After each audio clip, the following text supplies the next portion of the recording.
Dernière ligne droite pour le projet du futur centre-ville. Après plusieurs mois de concertation, de réunions publiques et de rencontres avec les Fontenaisiens, la municipalité a élaboré un scénario qui fait la synthèse de ces réflexions. La halle du marché, tout d'abord, sera reconstruite pour un meilleur accueil du public, plus de confort pour les commerçants et de nouveaux commerces en front de rue. 95 places de parking supplémentaires seront aménagées, notamment sur une partie du mail Beaumarchais. La place de l'hôtel de ville sera repensée avec un espace piétonnier plus important. Une voie traversante entre l'avenue Voltaire et l'avenue Victor Hugo devrait désenclaver les logis REP. Enfin, plusieurs aménagements paysagers embelliront l'espace public.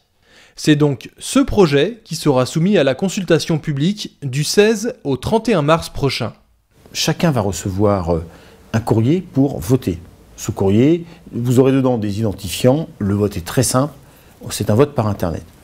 Pour ceux qui n'auraient pas accès à Internet chez eux, ils viennent en mairie avec ce courrier et on a prévu 2 bureaux de vote pour les accompagner. Tous les Fontenaisiens inscrits sur les listes électorales ainsi que les commerçants concernés par ces aménagements sont invités à se prononcer.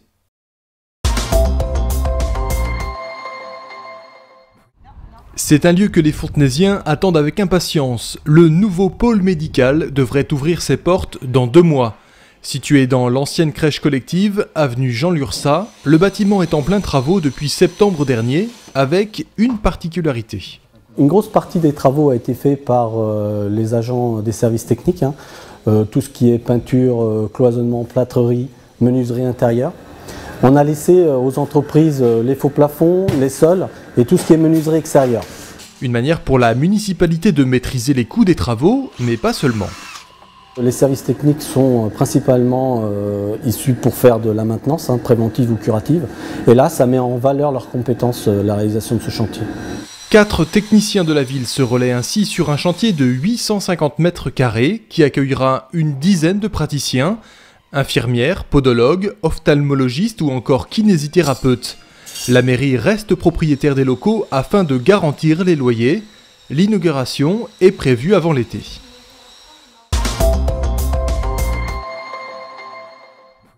À la traditionnelle soirée des associations, la municipalité a décidé pour la première fois d'enrichir cette rencontre avec une série de conférences pour mieux les accompagner dans la formation.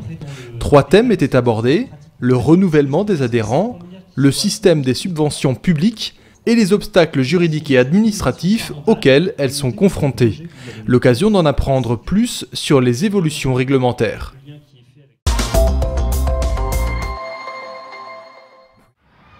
Attention! Prêt?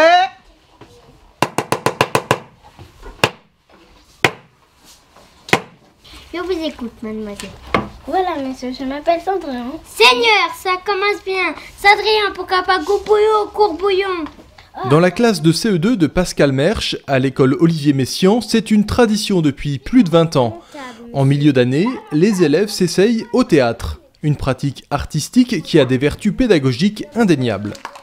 Ce qui est important à cet âge-là, ce sont des enfants de 8 ans, c'est de leur donner confiance pour qu'ils puissent appréhender leurs apprentissages de la meilleure façon qui soit. Donc c'est un projet qui permet évidemment de travailler mémorisation, vocabulaire, communication, diction, articulation, ce qui ne leur fait aucun mal, à l'époque où tous les enfants parlent trop vite, et ils apprennent des textes par cœur comme des poésies. Mais l'avantage par rapport à une récitation de poésie, c'est qu'on ajoute le jeu d'acteur et la mise en scène, ce qui rend le texte plus vivant. Bonjour et bienvenue sur le plateau de Super Gnognotte.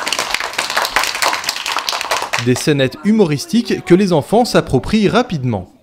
Ça prend pas énormément de temps, ils ont une mémoire fabuleuse à cet âge-là, donc je dirais un petit mois à peu près avant qu'ils connaissent parfaitement leur scène et qu'ils puissent rentrer dans la gestuelle, les costumes, ce qui est le plus amusant, et pouvoir présenter des scénettes bien articulées à leurs camarades. Et visiblement, l'exercice est plébiscité.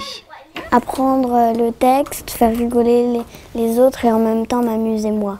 Une fois présentées devant leurs camarades, les scénettes seront ensuite jouées devant les autres classes de l'école. Une autre manière de valoriser le travail des enfants.